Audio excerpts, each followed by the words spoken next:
Hey, good afternoon, everybody. Welcome to this week's edition of I Messed Up, and it should be Team Tim, but it's actually going out on compliance scorecard. So, hey, it's all over the place. Tim Schnurr's got it on inquisitive. I've got it on compliance scorecard. Doesn't really matter because we're here with our really good friend, Wayne, and we know just how much CompTIA is vendor agnostic. So we're going to be as vendor agnostic, even though it's all over the vendor channels at the moment, as possible. Tim, you got a light behind you. I don't know. In this dark room, you got your neon light over there. Yeah. Wait. No, this. Have you seen this thing? This thing is awesome. All right. So it does all kinds of fun things. Right. So Wayne, don't worry. Follow the light. Wait, are you following the light? Oh, yeah. All right, so let's turn that thing off. All right, so anyways, we're really excited to have Wayne. Obviously, Tim is here. We're a little happy and a little sad that Jesse can't be here. For those of you that don't know, Jesse is now another new dad. So he's, baby duty, right? So that's really important for us to make sure that he can be with his new granddaughter, right? Am I right, Tim? I always get that messed up. So Wayne, why don't you take a minute, say hello, welcome, tell us a little bit about you, your background, all the fun things. Okay. Well, congratulations to Jesse and the family, first of all, on the new addition. It's always fun being a grandpa, especially since I have three of my own grandkids. So Wayne Selk, Vice President, Cybersecurity Programs at CompTIA. I'm a recovering cybersecurity practitioner. As the two Tims can attest to, I spent the last 15 years in governance, risk, and compliance as a focal area inside of my cybersecurity career. I do have over 25 years of practical cybersecurity experience, which is actually really, really cool. I grew up in IT only from the standpoint, though, that it was a hobby of mine. It was not a career choice initially for me. I wanted to be an accountant.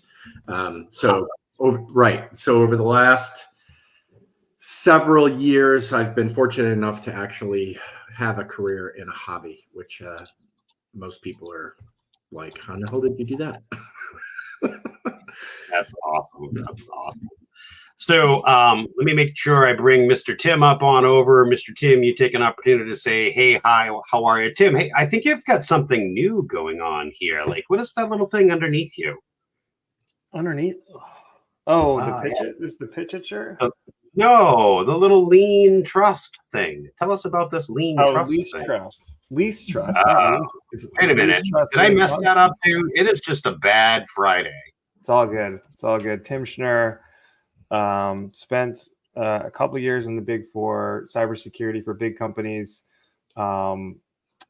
Just ran into the channel probably three years ago. Met Tim Golden, my friend Wayne Selk here, via Chris Johnson, another great channel leader. So yeah, and spent some time in intellectual property, focus on insider threat, but also my main focus of my new company, leasedtrust.com. There it is. Also, Inquisitive IT is focused on individuals, high net worth individuals. You don't have to be high net worth. You could be just a retiree. Everyone who uses the internet is at risk. So really focused on cyber awareness, but also secure terminals or secure laptops for individuals to use as well. So I wouldn't call myself an MSP, but I certainly am friends and associate with them. Awesome. I'm excited to see this whole least trust thing. We've had some interesting conversations on Microsoft versus Google. Don't ever Google MSPs on Reddit because that whole post kind of just went to crap. But anyways, I suppose I should take a moment and say hello as well. Tim Golden, founder and CEO of Compliance Scorecard, where we help MSPs have the risk conversation with your clients using our compliance scorecards. All right, enough about me, back to it. So I think I like this view better when there's three of us, right? And I think I'm going to put Mr. Wayne down the bottom, right? Much better. Okay, so today we're talking about the state of the channel, right? The State of the Union address, right?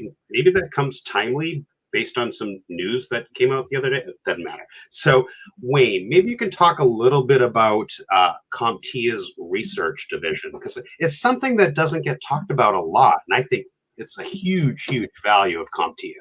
Oh, for sure. Yeah. Thanks, Tim, for giving me the opportunity.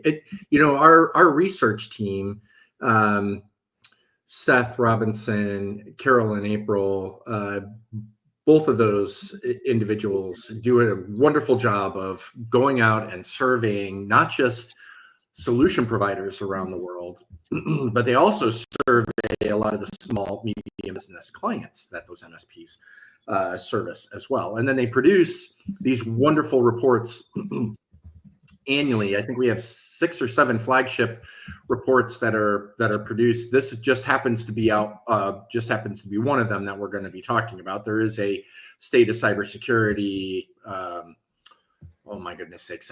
Right now, my brain is like on. It's Friday. It's all good. Yeah. 1, it's Friday. 2, I flew home last night from Identiverse, and I got in at 1 a.m. home 1 a.m. and then up early, so I'm a little toasted, and then doing assessments for the Trustmark, but that's a whole other conversation. But for the MSPs that might be watching who are members of CompTIA, you can actually white label the research reports, and the fun part about that is that's one of your member benefits. One of the fun part about it is you can use that then to go talk to prospects and to talk to your clients about what's happening in other areas that might be important to them as you're having conversations around cybersecurity and what could be next and what's their roadmap, this, that, and the other thing, right? So there are some really big benefits for taking advantage of the research. For those of you that are not members, you still have access to the research. You're just not able to white label it. So yeah, I wish I would have seen these stats 3 years ago, when I was raising money for a startup in the MSP channel, right? I'm looking at some of these stats. I'm like, these are just these, fit nicely into the 10 slides of Tim's been through that song and dance recently. So some great stats, market share, size of the total, pot, yes. I guess you want to call it. Obtainable market share, right? So, yeah, go ahead, Tim. Before we dive deep into the actual channel particular resources, I want to kind of pull up here a little bit about what Wayne was talking about the resource center. Now, I am a CompTIA member, but I'm not logged in, and I'm not logged in because I want to give our listening audience, our MSPs that are considering coming to join and looking at CompTIA as a resource for their MSP. There's a lot of stuff here, right? Cybersecurity, help desk and support, mental health, right? There's a lot of stuff here that's just quote unquote available to even non-members. Now, when you start to dig in, there's so much more as a member that you can get. And as Wayne pointed out, the whole idea about being able to have this amazing research center at your fingertips, right? And, CompTIA is not one of these $1 zillion a year things, right? It is affordable for your MSP. And the resources that you get out of it, not just the white labeled slide deck things that you can use to have those conversations with your customer, but the community at large. Wayne, isn't there something coming up here in the end of July that we should probably be talking about as well before we dig back into it? Early August, isn't it? So it's July 30th through August 1st. Okay. Yeah. And it's our big event. It's called ChannelCon, which is our member and partner conference. PartnerCon is that what it is? Anyway, there's a partner conference going on at the same time as the ChannelCon conference. Both events will be held at the Hyatt Regency Atlanta. For members, you can bring as many folks as you want. It's free for folks to be able to attend as long as you're a member. again. Nice weather down there in Trade association, right? Oh, trust me. Last year it was in Vegas, first week of August. So just put that in We're on perspective. a mission to find the hottest conference. Yeah, right. Woo! Hey, that's pretty cool. We're going to use that as marketing, right? The hottest conference in the industry. Yeah. There you go. There you go. So is this one I should plug and drop in my own using my link for people to register? No, Well, I'll do that after. So My snowball. well, to be honest, right? We have a fun contest going on for a lot of the members in the groups inside, just to make it a little fun competition to see how many of those groups can actually register the most folks using their link. So that's what Tim's referring to. Wait, how many? Talk about the purview of CompTIA. Like, I mean, we're saying MSPs because Tim and I are familiar with managed service providers, right? But it's a lot bigger than that, right? Like, it's I go on LinkedIn, you're like, wow, there's a lot of people that work here, or that are associated with it. So, yes, and a lot of people, Tim and I would have never run into, right? So there's a lot of individuals that work outside of kind of outsourced IT or managed service providers, right? Right. So we call the membership side, the technical arm, solution provider community, right? Because that encompasses more than just managed service providers. You also then hit the managed security service providers, as well as the technology solution providers. And I'll step outside and give you guys the definition of or a technology solution provider. Technology solution provider could be, the legacy term was a VAR, value-added reseller. Mm-hmm. I think it's now an ISVP, or anyway, there's some weird association name along with that. But we also have office equipment folks that are getting into, that have their own managed services as part of that whole setup, right? Big one, folks may have heard of Sharp. Sharp is also a member as well, because of their focus in their solution provider space, if that makes sense. But then we round out the ecosystem, because it wouldn't be fair to have a community, because that's what our membership really is a community of vendors, distributors, and other business partner associates, right? That round out that ecosystem. So when you extend the community outside of solution providers, it would be everybody that makes up the channel or supports the channel that is eligible to be members of the CompTIA community. Is that your dog, Tim? Yeah. Or is that Wayne's dog? All good. All good. Maybe your pup wants to come up on screen. Maybe your pup's a little jealous. I'm jealous that you have a pup and we don't. Yeah, Tim. Okay, moving right along. Moving right along. So, Wayne, as you explained, CompTIA is more than just getting certifications, right? We know that was a big portion of what they've done for a long time. But there's this giant breadth and depth of stuff that CompTIA can do, right? So, since a lot of what we talk about here on this Friday podcast has to do with MSPs and MSPs specifically, talk a little bit about what CompTIA is doing in the realm of MSPs and MSPs. Sure. So there's a lot, right? So the beautiful part about CompTIA, again, I'll just say it out loud because you two have not yet. We're fortunate enough to be a self-funded, not-for-profit 501c6, right? Vendor neutral trade association. And the best part about that is everybody kind of comes together in the community set, and we can have thought leadership kind of conversations. It's not around selling.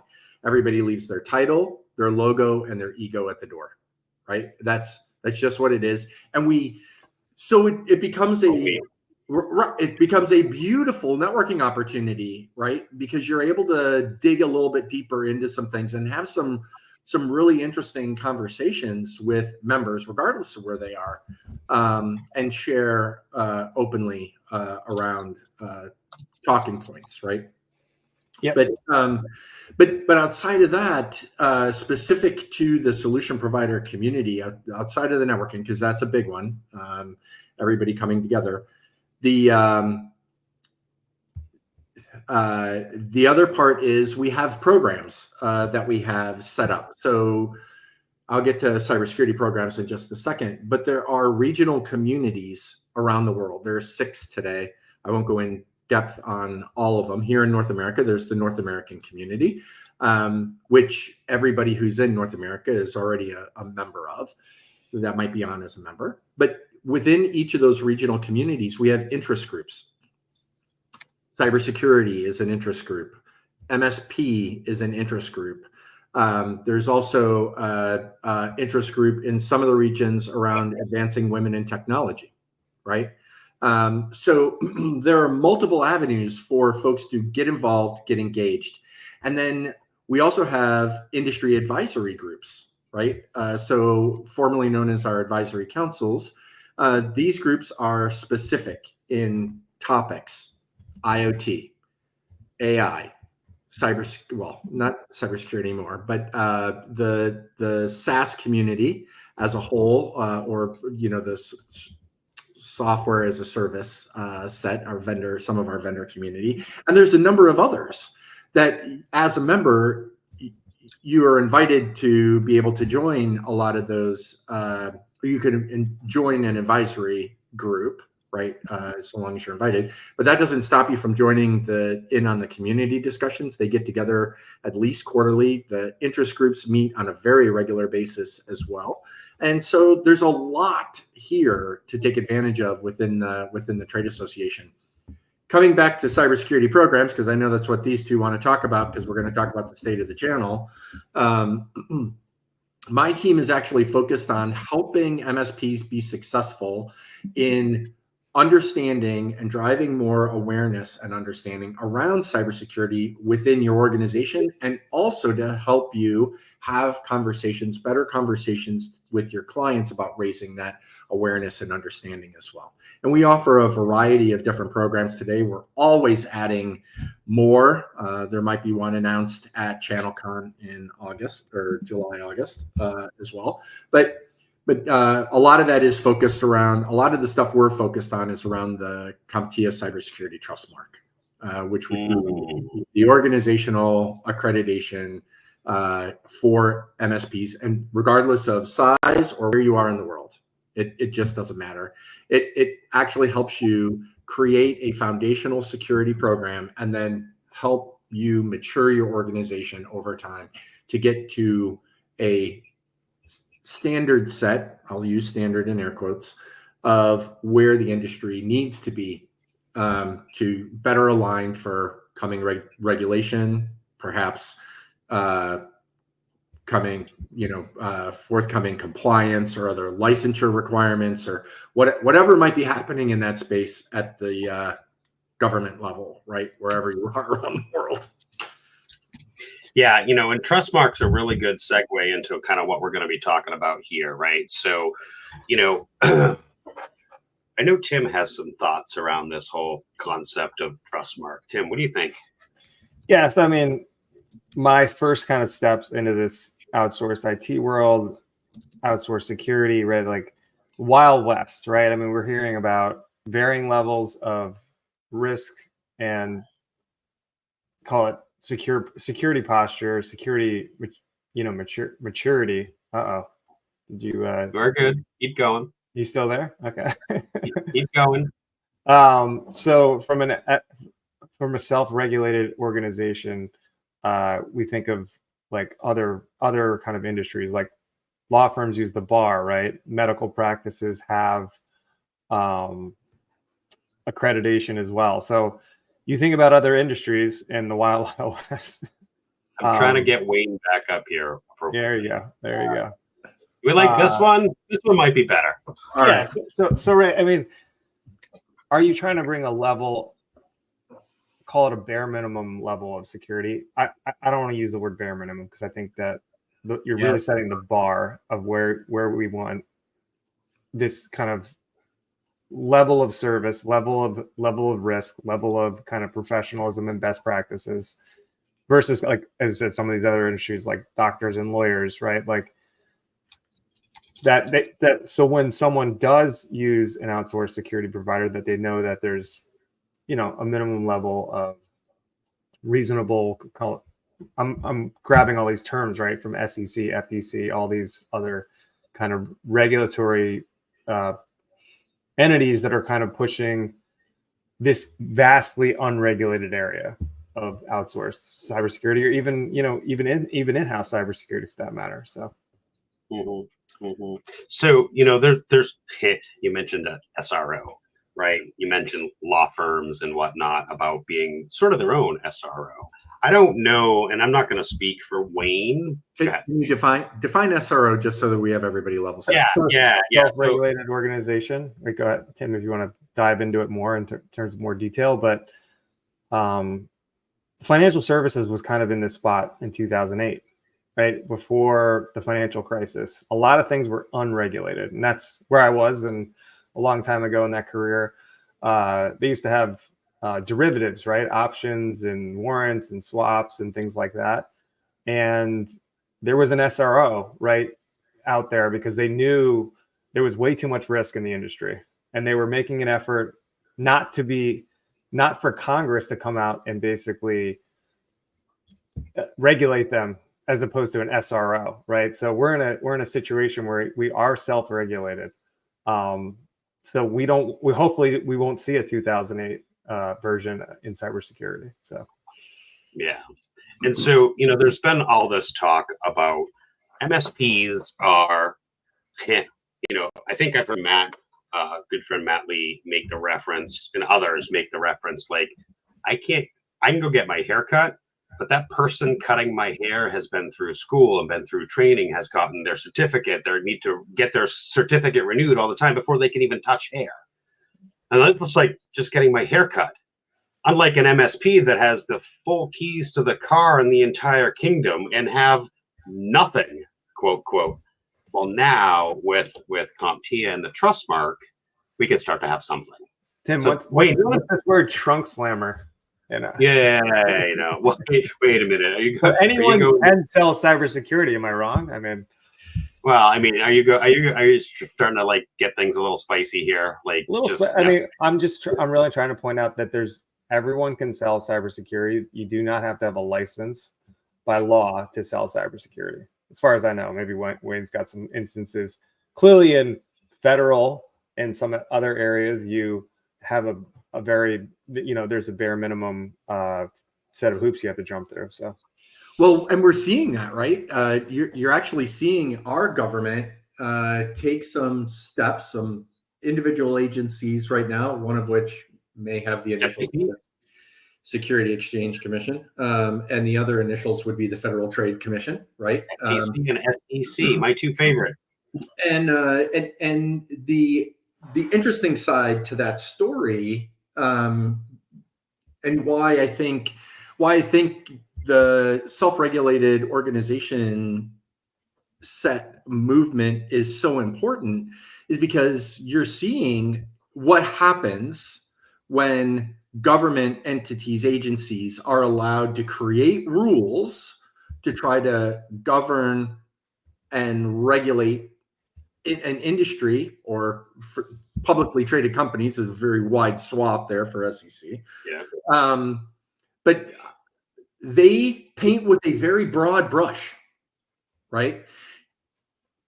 Their understanding and awareness of cybersecurity and what's required for reporting may not align with everybody's business.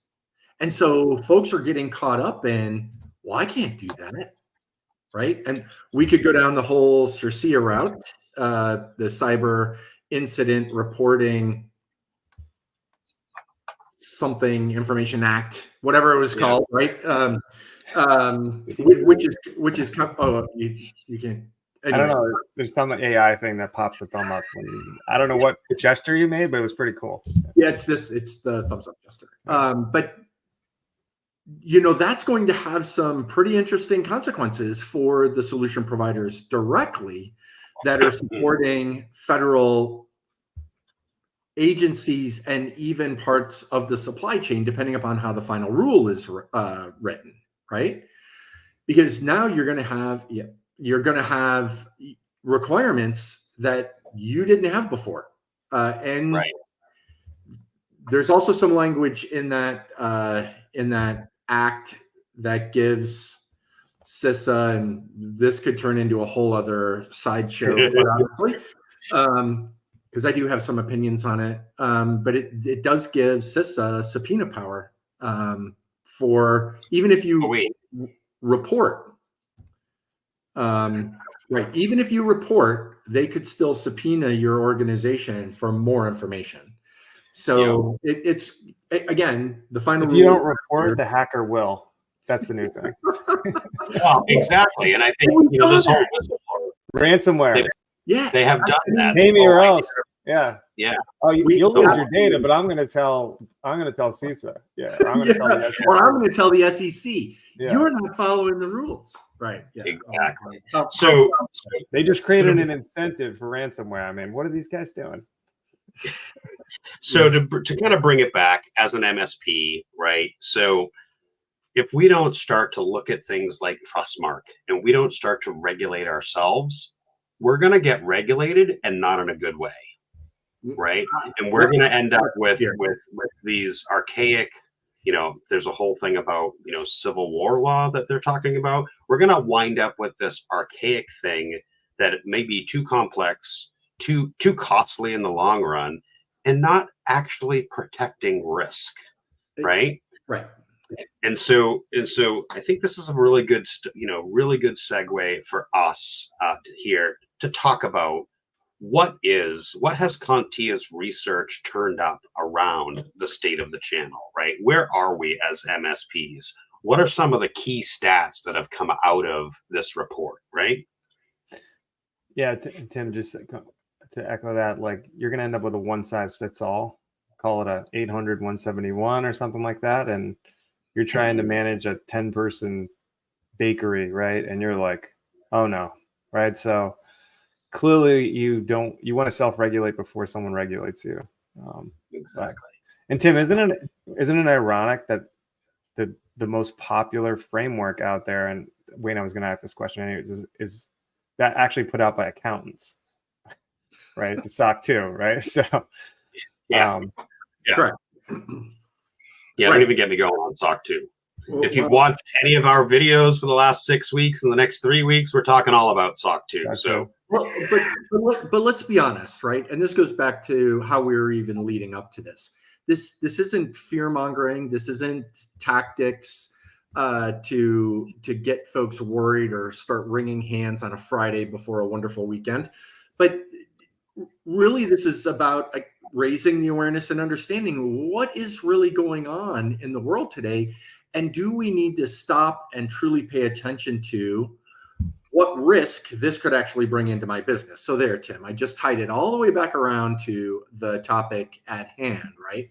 Mm-hmm. And that's, if we talk about the state of the channel, and we're going to focus on one section in particular, I think, for the purpose of this discussion, and it's really around governance, right? Now, governance is a very broad and wonderful term.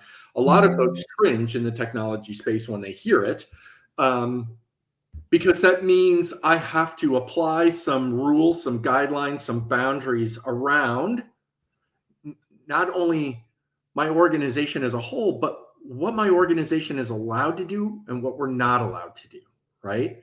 And so it very simplistic terms, Tim. I know it goes a little bit deeper than that, but the point is, in order for you to really truthfully start raising awareness and your understanding around cybersecurity, we have to talk about risk. In order for us to talk about risk, we have to understand the impact that risk has on your business. Exactly. So forget about your clients for just a minute. For those of you who heard that last week, huh? Business impact analysis. Yeah. Well, but before we even go there, right? And I don't know if you guys have attended the risk management workshop that I do. But really, a couple of times. Thanks. The focal point is really to figure out your business objectives and then figure out the risks that are going to prevent you from achieving those business objectives, right? Then we can start working on how do we mitigate those risks. Well, when we start thinking about the mitigation of those risks, we're now developing a governance plan for our organization. I know it sounds like big words, and it can be very complicated, but it doesn't have to be. It doesn't have to be. No, it really doesn't. And it just starts with getting some understanding, right? Right. And that starts with, so let's talk about the MSP journey over the last 10 or 20 years, right? We were technicians. We moved into this,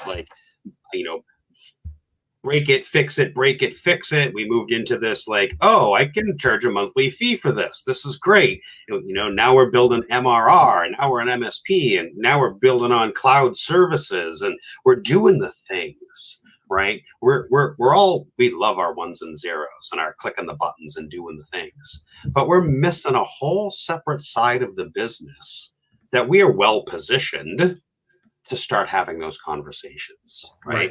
Just like the healthcare companies talking to businesses about, all of your staff are over 75 years old. There's probably risk in that.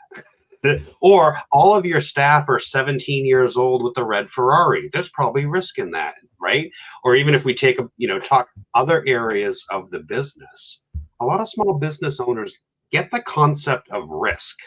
What they don't get is, where does the technology risk come into play, right? They've had their legal risk because they've talked to their lawyers. They've had their, healthcare risk because they've talked to healthcare organizations about getting insurance.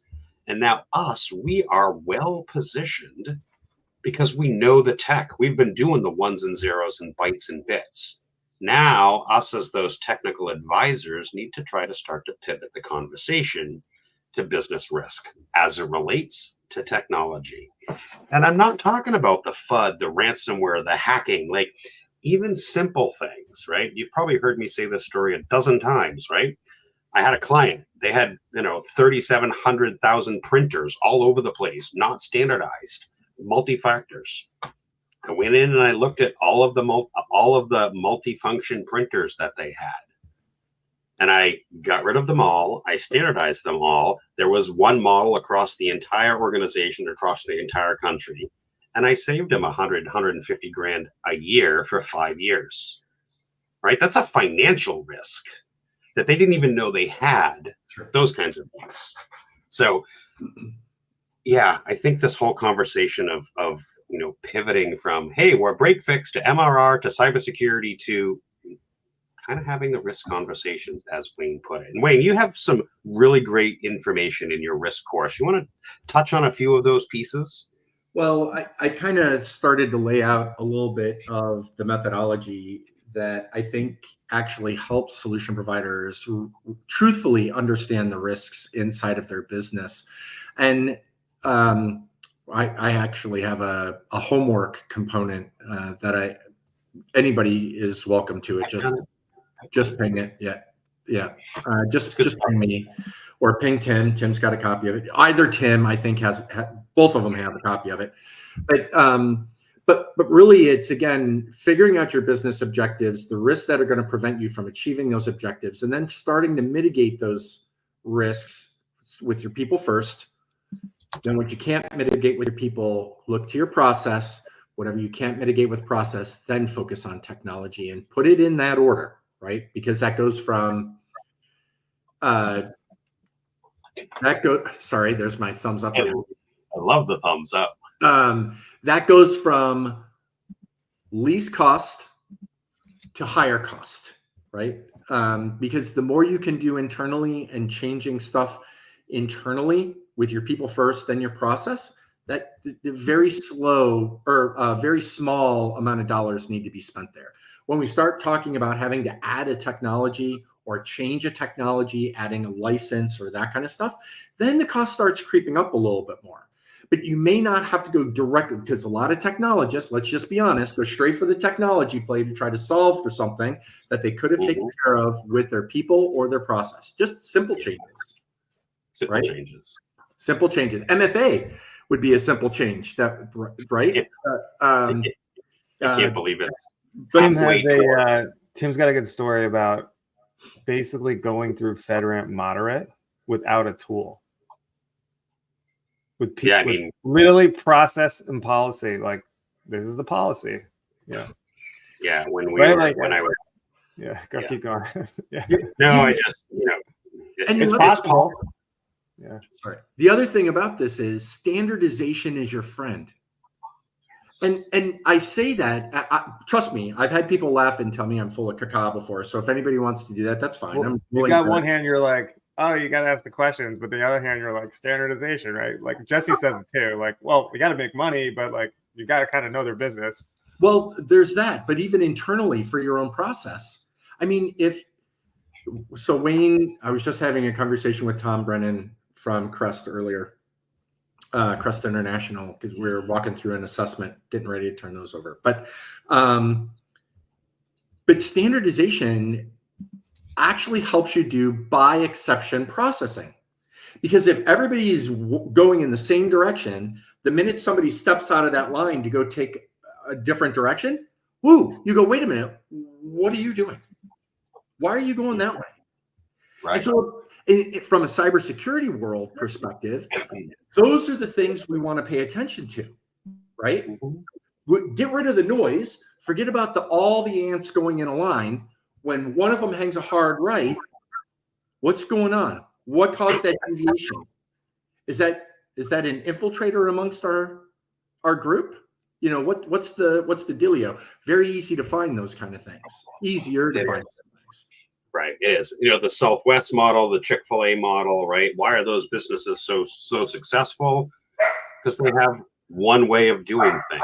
And as Wayne said, the ability to find the ant coming out of the line and either redirect them or whatnot. Right. Cool. All right, Rain. So I'll let you go deal with your dog here for a second. So Tim, as we've been going through here with Wayne, talking about 2FA, talking about risk, talking about business risk, you kind of brought something up here. Maybe we could talk a little bit about while we're waiting for Mr. Wayne to come back. Remind me what I was talking about. Well, this is the Warren Buffett. This just popped up on my news feed.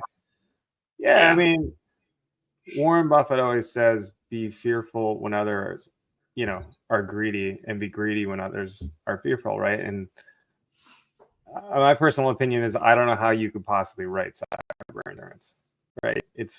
Every day is changing. I mean, that is a little bit of a crux of the challenges of cybersecurity, the challenges of what Wayne's trying to do to create a program, right? I mean, the state of technology is changing so quickly, and then the state of cybersecurity that needs to overlay it is changing so quickly. There's no actuary data that you can count on. It's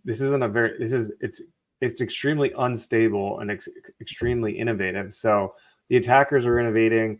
As Tim just showed this article, Wayne, I don't know if you saw that. Warren Buffett's like, he's the biggest insurance agent in the world, right? Like if you think about Berkshire Hathaway, it's just a gigantic insurance company, and he's staying out of cyber insurance. He's like, yeah, like I've seen this song and dance before. Like I am avoiding this. So in the absence of insurance, like you cannot insure these your small business, you can't insure against this. You actually have to do the thing and figure out how you're going to be secure, right? How you're going to climb with no rope. Well, right? Hold on.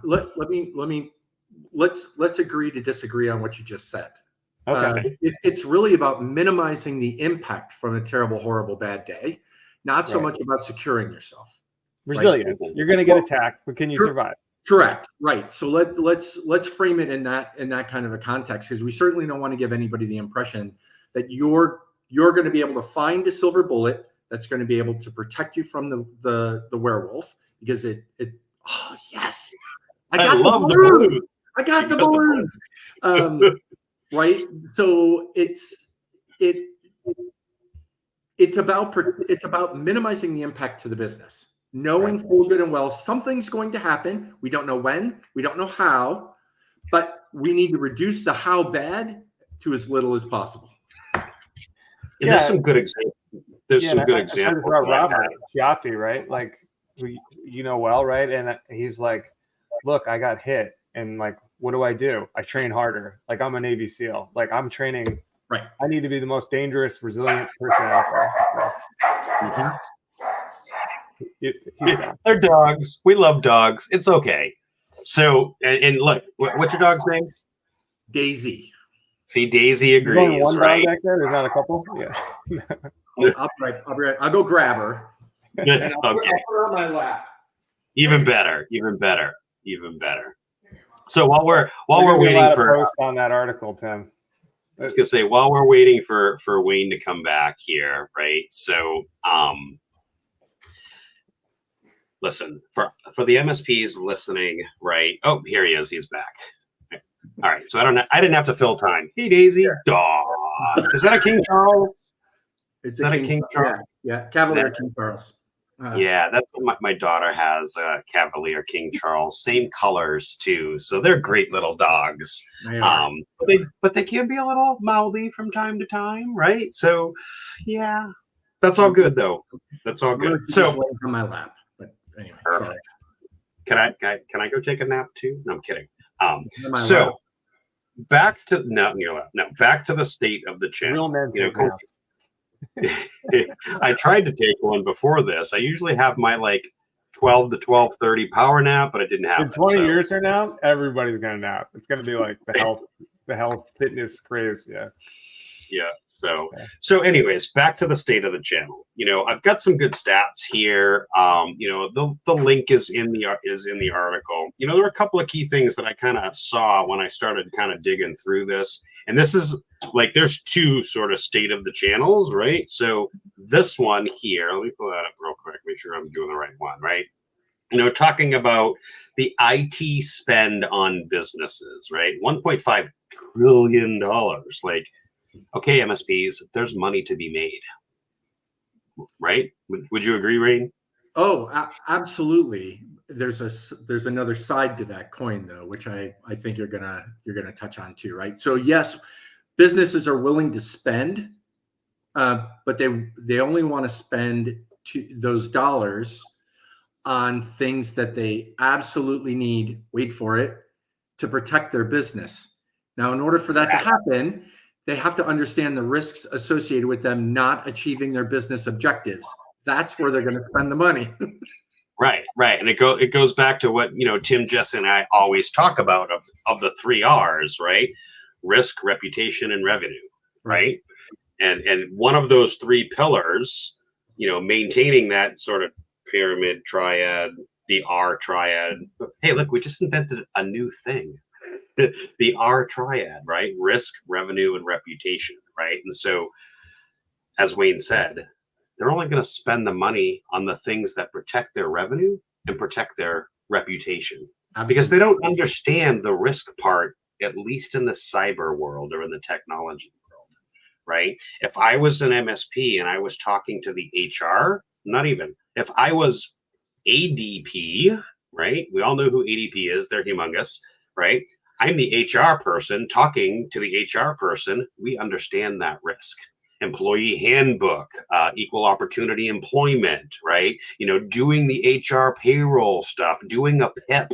Like, we get that. We're HR people. But when the tech people try to have that conversation, it's different, but it's the same. It's just a different portion of the same business. Well, they use different language, right? I know. And that I think is part of it's a challenge, but it's also an opportunity for your listeners, right? So if we can find that common ground, the common language, and talk about business risk with our clients, then I think we can get a fair share of the $1.5 trillion, right? Exactly. So I'm going to let you bring it up. So while they are 1.5 trillion, what's the other side of that coin, Wayne? Well, I think we kind of already touched on it, right? The fact is the businesses that you have as clients today, I would ask yourself, do they trust us to protect their business, right? Are they right? Because are they looking for someone else? Are they just dealing and putting up with us because we're there, we're the incumbent, if you will, right? Or are they looking for other ways to not only increase their overall protections, find someone who can better relate to them, and then ultimately dump us as an MSP and move on to somebody else, right? I guess is the other side to that coin. Yeah, and I think maybe we've done it to ourselves. All right, I'm having an epiphany moment. Maybe we've done it to ourselves, right? We've gone from this, it's broke, we fix it. It's broke, we fix it, to the let's be proactive and charge a monthly fee so that things don't break. And let's keep increasing that monthly fee, and let's keep increasing that monthly fee so things don't break. Maybe we've done it to ourselves by conditioning our clients in the industry like, oh, they're just here to upsell me on something. They're just here to sell me something. Correct. Yep. Right? Maybe we've done it to ourselves. Well, and that's, I go back to because I think what you're getting to, Tim, I don't think folks have, when those rate increases happen, I don't think, one, there was ever a conversation around with the client, what are your business objectives and how can we help you? Yes. Right? It was always around, yes, we can manage that for you, and here's what it will cost. Right. And, because so if that's what you're referring to as doing it to ourselves, I completely agree, because now the business community is wising up. They're seeing the cyber incidents happen. They're hitting mainstream news around the world. By the way, it's not just prevalent here in North America. And they're starting to question whether or not they have the right solution to protect their own business. Mm-hmm. So, maybe we did do it to ourselves. Well, and I think and I'm guilty of it too, because at my MSP, I was like, hey, we noticed this thing, you need to replace it, it's going to cost money. Not having the why conversation, right, Tim? I'm guilty of that all the time. Tim, have you seen that? Change, though, like it was just said, it's so dynamic. So you didn't do it to yourself, Wayne, and Vital Technologies didn't do it to themselves, right? I mean, it's such a hard conversation to have because things are shifting so quickly, right? Like they want this AI thing. Now they want this automation thing. Now they want, cloud native, analytics, right? Like, so those conversations need to be happening so quickly. And if you weren't having those conversations because you were just serving servers, VoIP, and email, you might have a problem. Do you really think that that's the real reason? I mean, honestly, I think it's just part of the equation. I think what you're saying about understanding business risk is a huge conversation that was never had. And Tim says it all the time. I was talking, I wasn't listening. Yeah, right. Like, I mean, you're not listening to the client. Like, greatest asset you can have is understanding the client's problem because no one else does.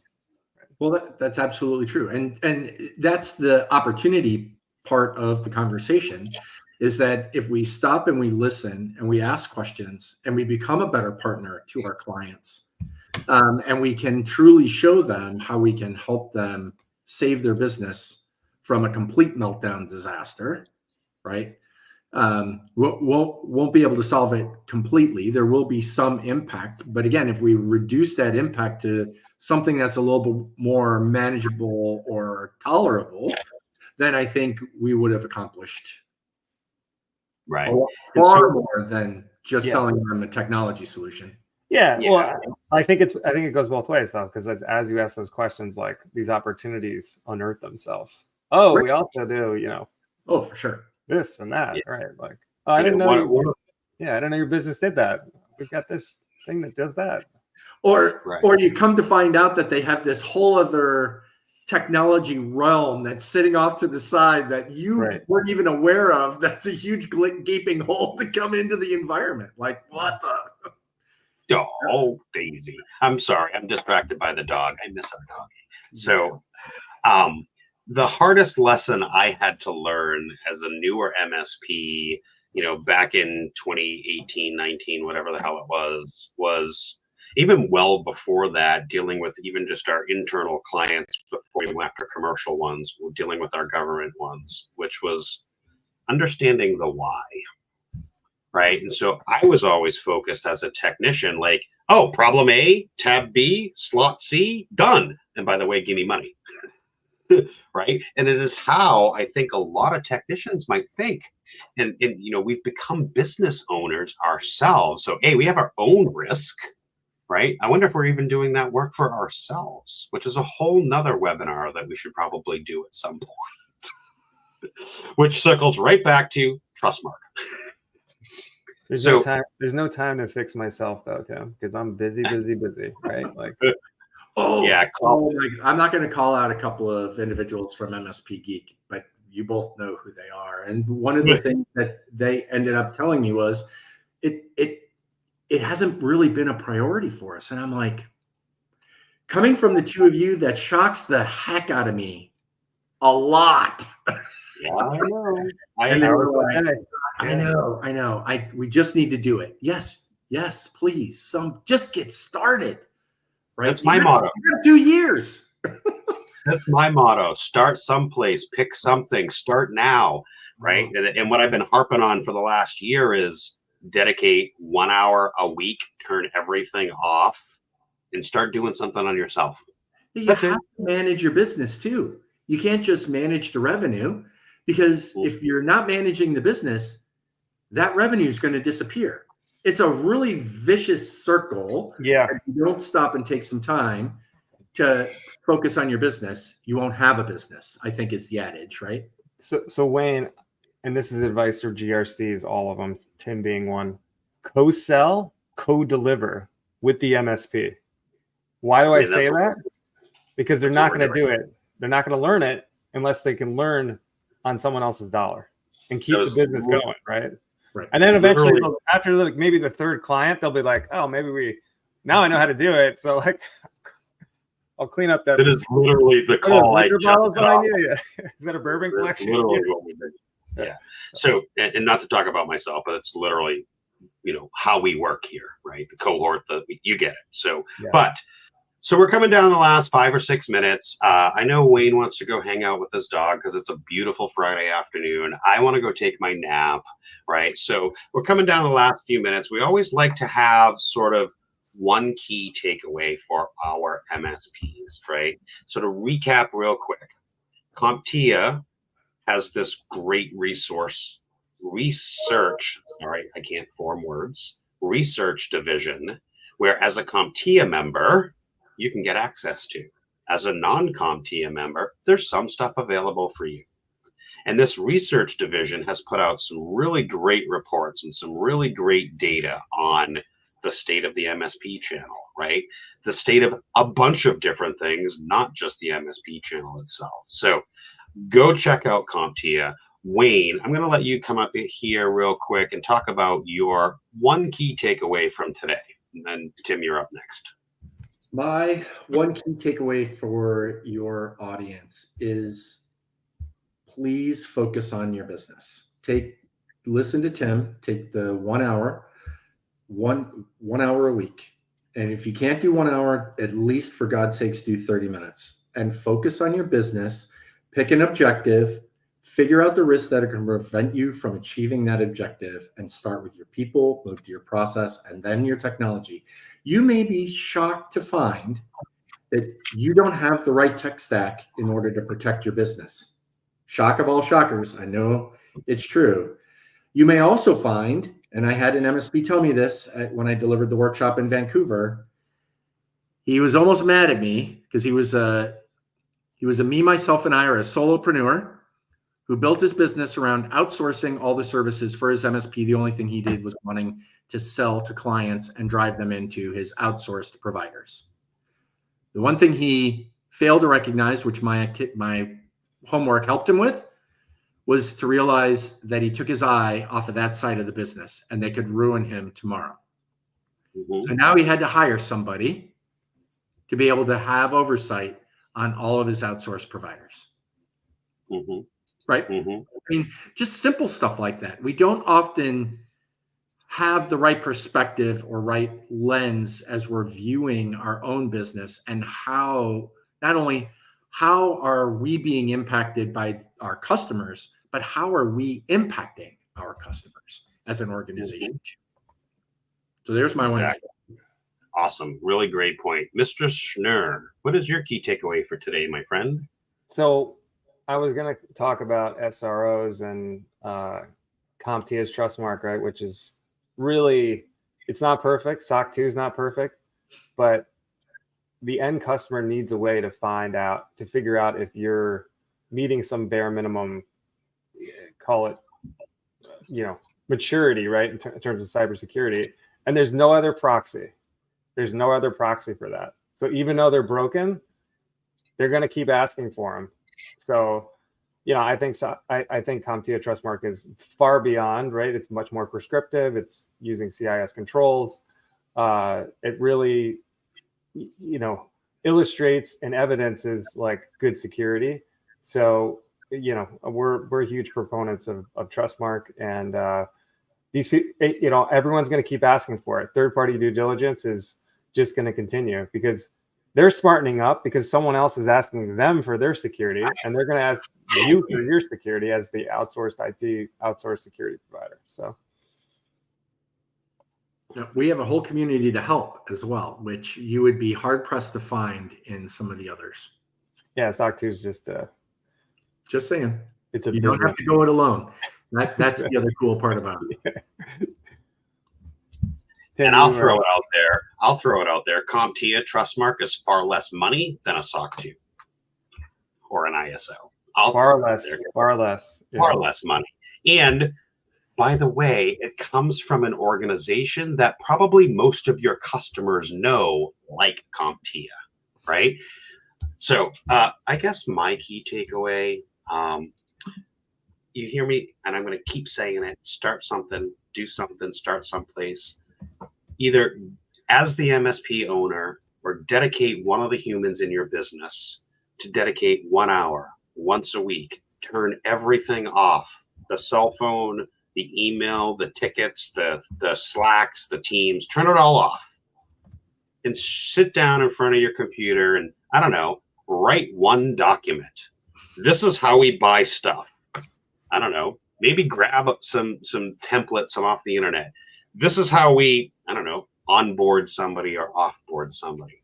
Take 1 hour once a week, write something down, and start to develop your people, start to develop your process with those people, and take the time to work in your business doing those features, doing those things. And so, Tim, what do we have coming up next week? I don't honestly know. Next week, I do believe it is Felicia King and talking about, we have a very spicy topic coming up with Felicia. She has some opinions on security and on, cybersecurity maturity. I'm sure Wayne knows her well. Yeah.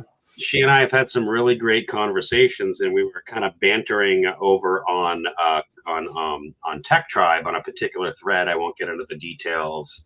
And I was like, hey, we should just come on Team Tim and talk about this. And so we got on a call, talked it all about. So next week we're going to have Felicia on over here. Should be wait, I think I need to pull and make sure that I have this at the ready for next week. In this backdrop, right? Because it is going to get pretty spicy. So we're pretty excited. Wayne, as always, thank you so much. Where will we see you next? IT Nation, PAX 8, CompTIA, where will we see you next? Monday evening, I'll be at the reception in Orlando at IT Nation Secure, that event. And then CJ is going to be at PAX 8 Beyond on the 9th, right? Along with our buddy Cyber Matt Lee. And then, of course, you'll see me again at ChannelCon for everything. We are doing the workshops We're doing 4 workshops this time, twice. We're doing 2 sets, one on Tuesday morning and one on Thursday afternoon. Love that. So we'll see you, or I'll see CJ at PAX 8, and we'll see everybody back here on Inquisitive Scorecard Team Tim, because I totally messed that all up. I'm Power PSA. Jesse will hopefully be back next week as well. So thanks, everybody. Thanks for Have having a great me. Friday. Thanks. Subscribe.